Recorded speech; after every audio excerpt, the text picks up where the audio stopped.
بسم اللہ الرحمن الرحیم۔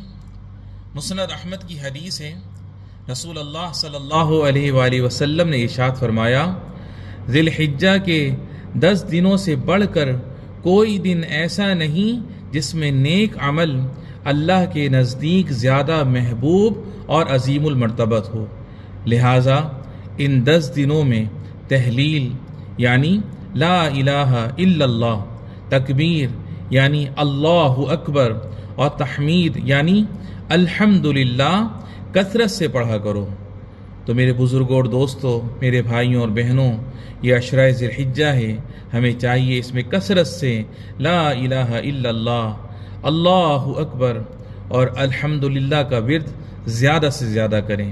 اللہ رب العالمین ہمیں اس ذکر کو کرنے کی توفیق عطا فرمائے اور ہمارے اذکار کو اپنی بارگاہ میں شرف قبولیت عطا فرمائے۔